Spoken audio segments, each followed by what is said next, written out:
Howdy everyone, this is Zach with RPGFan with an early, hands-on look at the upcoming expansion for Final Fantasy XIV, Dawntrail. As always, if you're more interested in a written version of this preview, feel free to click below in the description if you'd like to check that out instead.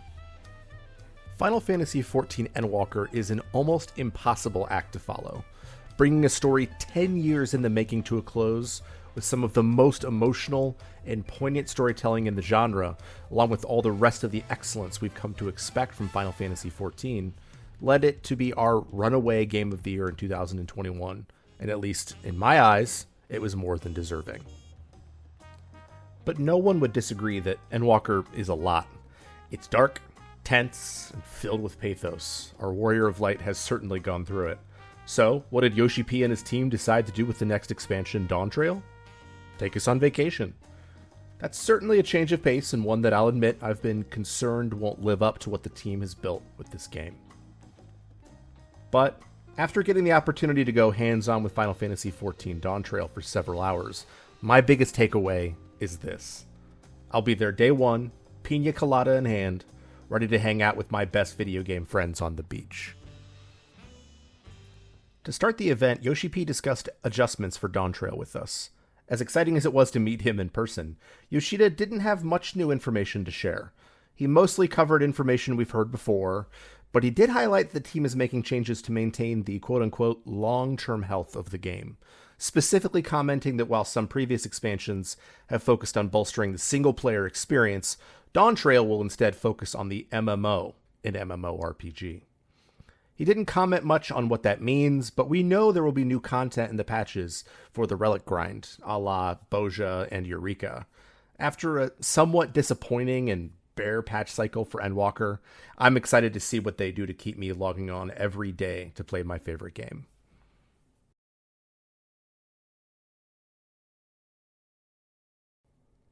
First thing that struck me was that it looked gorgeous.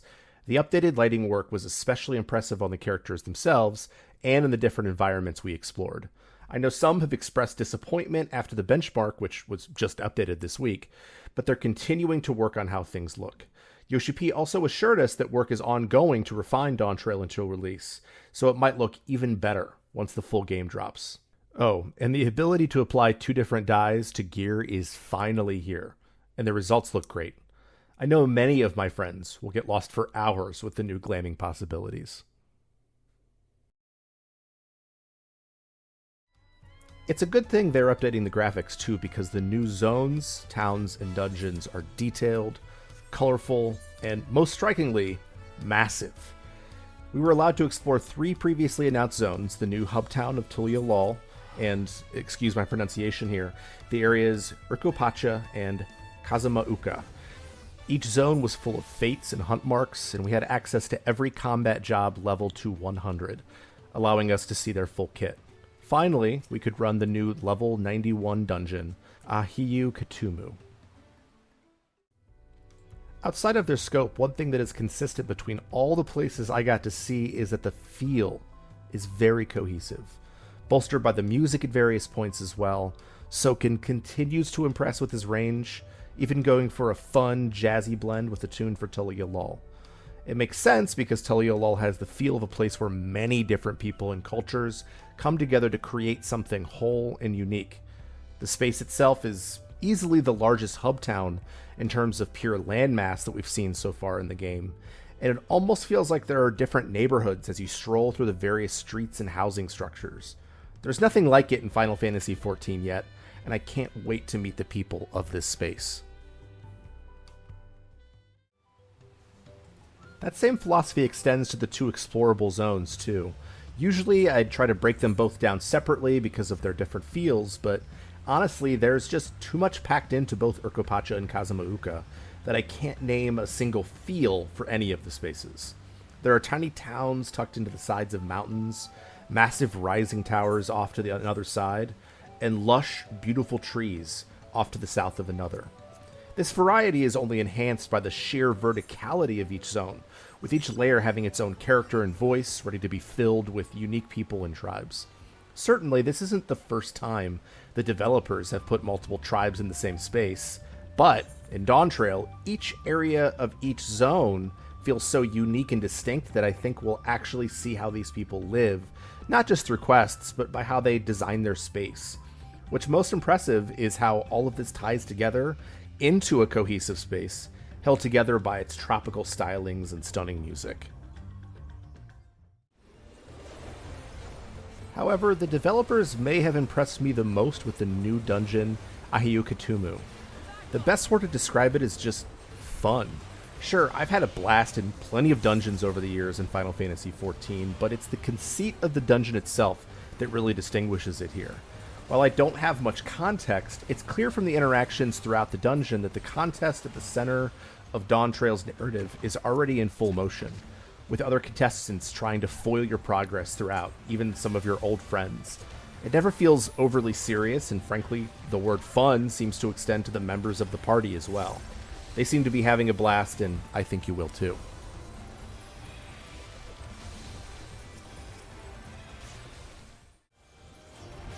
The dungeon also gave me the opportunity to see the only real new mechanic I noticed in Dawntrail, which are messages that display during the fight that indicate new mechanics that are about to come up.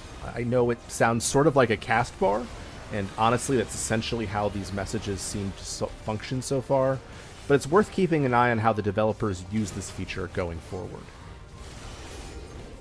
As interesting as the new zones and dungeons are, if you're anything like me, you're most interested in the job changes. One thing I'll get out of the way early here is that outside of a couple of jobs, I'm no expert. It would be smart to seek out other, more detailed rundowns of the changes from people like Mr. Happy on YouTube, if you want that. What I'll be doing is giving a general overview of the job changes, but I'll keep it pretty broad. One significant change that a lot of people have been talking about is how job actions can often be assigned to the same buttons in Dawntrail. But honestly, this wasn't as much of a wholesale adjustment as I expected. The way it works on most jobs is that if one job action makes another job action available, the button you use for the first will activate the second. So for example, once you use High Jump on Dragoon, the icon will update to Mirage Dive. This is a setting you can turn on and off, and some jobs will use it more than others, but it helps prevent your hotbar, especially if you're a controller player like me, from getting too busy. However, while I think some expected this change to extend to the basic 1, 2, 3 combo base actions that most jobs have, they really don't in most cases. You'll still need to have your basic combo actions on different buttons.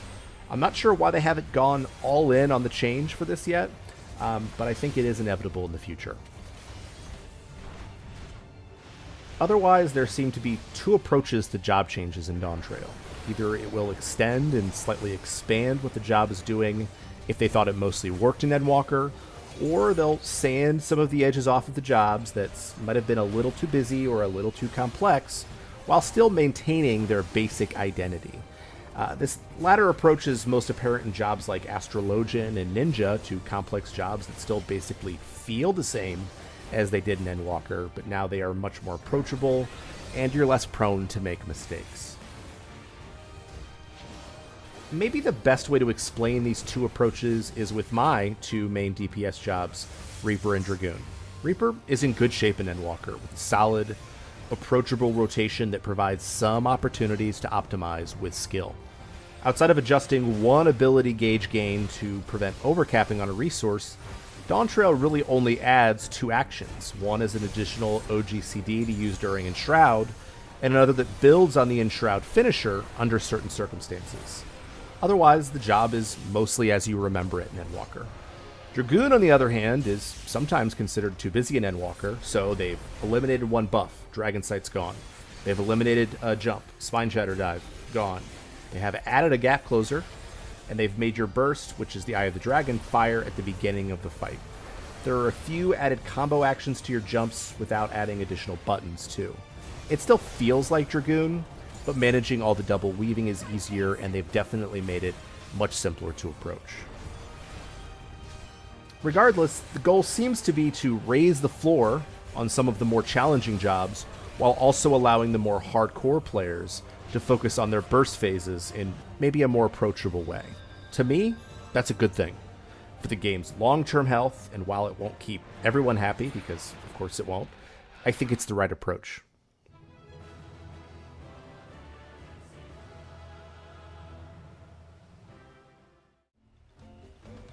Of course, there are also 2 brand new jobs to play in Dawntrail, Viper and Pictomancer. Both of them are clearly built with the new button sharing mechanics in mind. There are relatively few buttons on your hotbar, many of which transform into different actions as you move through your combos, helping to keep things tidy and also helping inexperienced players like me know what to do. Of the 2, it was an enormous shock to me that I actually most enjoyed Pictomancer, and not just because of my love for Final Fantasy VI. It just feels so complete right out of the gate. With Pictomancer, you flip between 2 gauges, one that relies on basic spells and another on painting different motifs. As you build your basic magic gauge, you can fire off more powerful white and black magic spells, and filling the canvases lets you summon more powerful spells, like Medine, to push out massive damage. Honestly, I only got a solid feel for 1 gauge in my time with Pictomancer, but while it has elements of both Black Mage and Summoner, it feels unique with its own identity, which is impressive at this late stage in the game's life. And that's actually where I felt Viper felt a little short. Viper focuses on flipping between various rotations with both your attached and unattached swords, some of which are designed for speed buffs, others for damage buffs, others for debuffing the enemy, all while building your gauge towards big damage. And that's really all I could say about the job. It feels like it has the speed of ninja at times, the stance and rotation flipping of monk and samurai sometimes, in a burst that feels an awful lot like Reaper. None of that is a problem, but it doesn't feel like it's trying to do anything beyond quick, flashy DPS that apes other jobs' most unique features. Of course, I only had a short time with Viper, so while my opinion might change, I'm a bit underwhelmed in the early going. Put simply, Dawntrail couldn't feel any different from the last 2 expansions in style and tone. That might sound like a bad thing to those of us who love what Final Fantasy XIV has accomplished, but it's time to give our Warriors of Light a break. And that break looked like it's full of a ton of fun and character, which is exactly what we've come to expect. The new direction of the story, mixed with the further refinements to the already excellent gameplay, makes Final Fantasy XIV Dawntrail look like a vacation worth taking, if for nothing else than to see what Estinian looks like on the beach. And that wraps up our hands-on with Final Fantasy XIV Dawntrail. All relevant links are in the description below, including the written version. If you enjoyed this video, be sure to give it a like and subscribe to our channel, and be sure to check out RPGFan.com for more previews, reviews, news, features, and more. And thanks for watching.